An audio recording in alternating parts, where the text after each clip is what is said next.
आश्चर्य की बात न जाने यह गौरी ने कितने ही दिनों से मेरी महल में रहा करती थी। आज यह गौरी ने मेरी खोचे में गिर पड़ी। विधाता, न जाने यह गौरा और गौरी ने कई वर्षों से मेरी महल में रहा करती थी। आश्चर्य की बात है, न जाने यह दुख भरी कहानी मैं अपनी स्वामीनाथ को बताऊंगी। विधाता,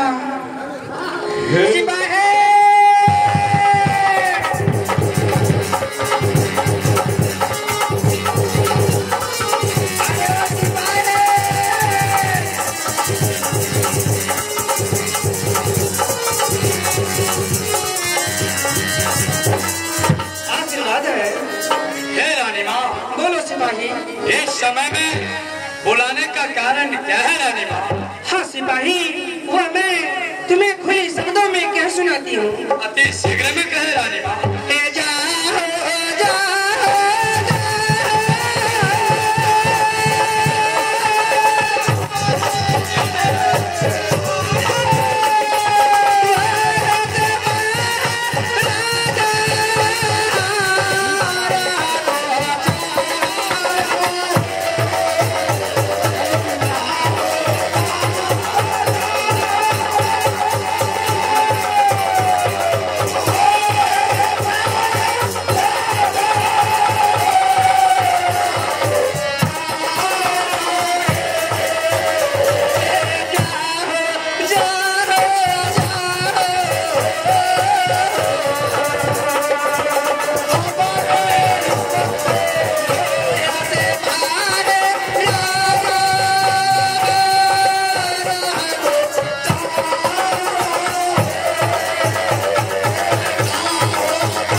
आशीर्वाद है।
मेरे बानी ध्यान मैं बिल्कुल सुन रहा हूँ। क्यों नहीं महाराज? है राजन, इस समय में वर्तमान काल में रंग महल में सोने के पलंग में रानी मां प्रभावती सत्य बीमार है। क्या बीमार? हाँ राजन। सिपाही कहे महाराज, इस समय में बहुत जल्द में महल की ओर जाना चाहिए। क्यों नहीं महाराज? सोचने विचारने की समय बहुत कम है महाराज। क्यों नहीं सिपाही? बहुत जल्द में चलो। चले महाराज। चलो सिपाही चलो।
कहे स्वामी, इस समय में मुझे बुलाने का कारण क्या है? हे स्वामीनाथ। कहो रानी। विधाता, मैं जो कहती हूँ उसे ध्यान से सुने स्वामीनाथ। बिल्कुल सुन रहा हूँ। हे के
दुख भरी कहानी तो मुझसे कही नहीं जा रही है स्वामीनाथ। दुख भरी कहानी? हाँ स्वामी। तुमसे कहा नहीं जाता है रानी? हाँ स्वामीनाथ। नहीं नहीं रानी, जब तक तुम अपना दुख भरी कहानी मुझे नहीं कहोगे मैं कैसे जानूंगा रानी को कौन ऐसा दुख पड़ा है? परंतु हे स्वामीनाथ, मैं जो कहती हूँ उसे ध्यान से सुने स्वामीनाथ। मैं बिल्कुल सुन रहा हूँ। कि साथ आजा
अपना दुख भरी कहानी में क्या सुनाऊंगा। आज सच की बात महाराज, राजा रानी में सच भाई सच की बात, सच की बात है। आज सच की बात, राजा रानी में सत्य होगा महाराज। क्या पति और पत्नी में कभी सत्य होता है? नहीं महाराज, अगर राजा रानी में सत्य होगा प्रजा क्या समझेंगे महाराज?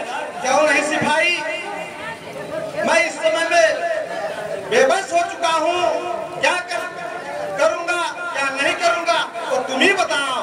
हाँ राजन, राजा रानी में सत्य कदापि नहीं होना चाहिए महाराज। क्यों नहीं सिपाही, पति और पत्नी में क्या सत्य होता है?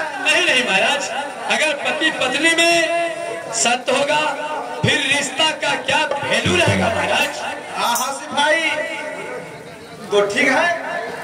पति पत्नी में, राजा रानी में खुले शब्दों में बात होनी चाहिए महाराज। हाँ सिपाही, हे सिपाही, हाँ महाराज, तुम रानी को समझाओ। क्यों नहीं महाराज?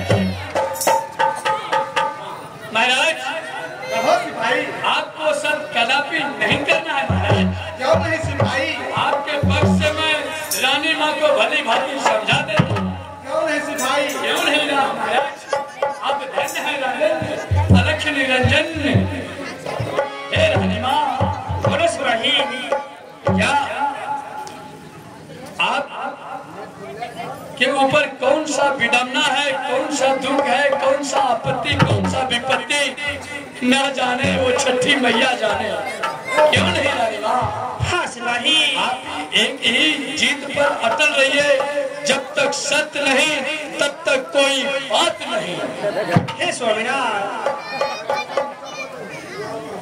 कहो रानी। मैं जो कहती हूँ उसे ध्यान से सुनिए स्वामीनाथ। कहो रानी, तुम क्या कहना चाहती हो?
नहीं मांगती हूँ स्वामीनाथ, मैं आपसे तो सिर्फ शासन और बल मांगती हूँ स्वामीनाथ। नहीं नहीं रानी, ये मानिकपुर राज का धन और दौलत सब कुछ तो तुम्हारा ही है। क्यों नहीं महाराज, क्यों नहीं? हे स्वामीनाथ, परंतु जब तक आप सत्य नहीं कीजिएगा तब तक मैं अपनी दिल की बातें आपको नहीं बता पाऊंगी स्वामीनाथ। क्या जब तक मैं सत्य नहीं करूँगा तब तक तुम अपना दिल की बात मुझे नहीं बताओगे? नहीं स्वामीनाथ।